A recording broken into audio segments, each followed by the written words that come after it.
Human evolution. Cyberspace.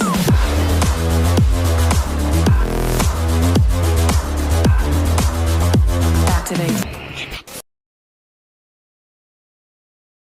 Une taxe anti-vax, une vaxitaxe. Vous pensez que François Legault a lancé un caillou dans l'eau? Sachez que la vague a fait le tour du monde. On a trouvé le champion en la matière pour emmerder les non-vaccinés. C'est au Québec que ça se passe. Premier ministre québécois. Dis quoi? Les non-vaccinés, c'est un fardeau financier. Bim, il l'a dit hier en conférence de presse en direct à la télévision. Il prononce pas le mot taxe, mais c'est tout comme. 当地政府打算要祭出新招，严拟要向没有接种疫苗者征收健康税。 Il premier del Québec François Legault non ha quantificato l'importo dell'ammenda, ma sarà significativo, ha dichiarato. ทางการพยายามมองหาเงินเพื่อนำมาสนับสนุนระบบสาธารณสุขจากผู้ใหญ่ที่ไม่ยอมฉีดวัคซีน Nieguen, dice François Legault, tendrán que pagar una contribución sanitaria. Provinsen Québec i östra Kanada inför en hälsoskatt för dem. On réalise que ça pourrait avoir un effet de ressac auprès d'autres personnes récalcitrantes qui pourraient se braquer, voire se radicaliser. Et enfin, qu'il y a des gens vulnérables à qui on demanderait une contribution, puis on se demande comment ça fonctionnerait. Est-ce que vous allez aller voir un sans-abri puis lui donner un ticket parce qu'il n'est pas vacciné? Comment est-ce qu'on va réussir à aller chercher ces gens-là? Donc, il y a vraiment plusieurs problèmes auxquels il faudrait d'urgence réfléchir avant d'aller de l'avant avec ça. Et on l'a vu, on le voit avec Macron, on le voit ailleurs, l'attrait de faire du millage politique aussi. Michel C., en frappant sur les non-vaccinés, en disant tout est de leur faute finalement, puis là, on va les faire payer, on va les emmerder, comme a dit Macron. Il y a un peu de ça aussi hier, là. Il y a beaucoup de ça. La raison pour laquelle M. Legault fait ça, c'est punitif. C'est pas pour qu'il y ait plus de gens qui se fassent vacciner. Il est vraiment dans une logique de punition. We're taking a different approach.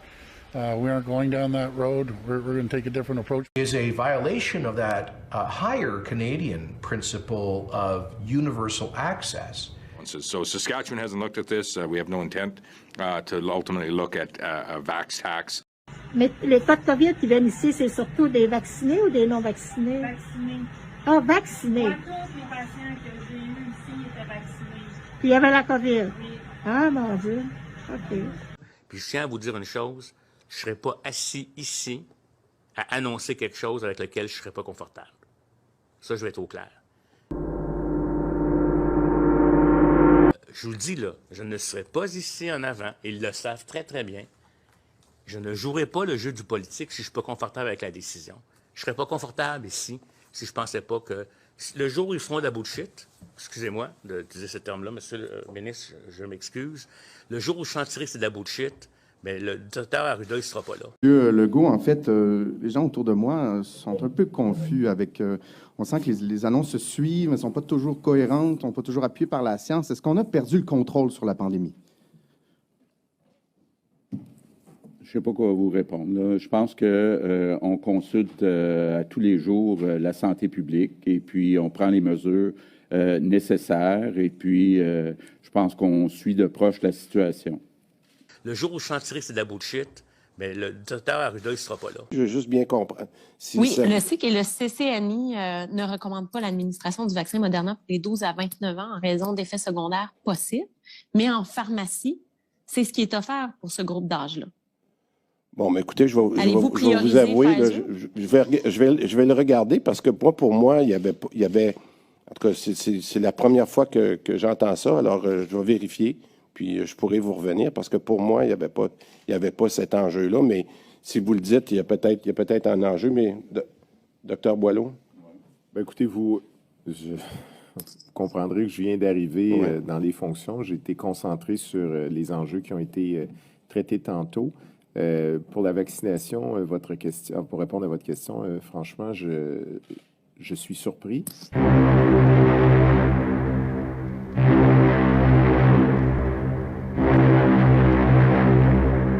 Le jour où je sentirai que c'est de la bullshit, mais le docteur Arruda, il ne sera pas là. Bonne nouvelle, comme promis, on enlève le couvre-feu lundi prochain, mais il faut faire attention, réduire nos contacts. Il faut penser au personnel dans nos hôpitaux. Donc, je compte sur vous. Le jour où je sentirai que c'est de la bullshit, mais le docteur Arruda, il ne sera pas là. L'annonce qu'on a faite, on a eu des discussions avec les représentants des commerces au Québec. Je comprends qu'il y avait beaucoup d'inquiétudes du côté des petits commerces qui n'ont pas toujours tous les employés pour faire appliquer des nouvelles règles. Donc, je vous annonce que les grandes surfaces qu'on va définir comme étant 1500 mètres carrés et plus vont avoir un passeport vaccinal. Donc, il va falloir avoir actuellement 2 doses, éventuellement 3 doses pour pouvoir aller au Canadian Tire ou aux places là, excluant, bien sûr, les marchés d'alimentation puis les pharmacies qui sont des services essentiels. Le jour où je sentirai que c'est de la bullshit, bien, le docteur Arruda, il ne sera pas là.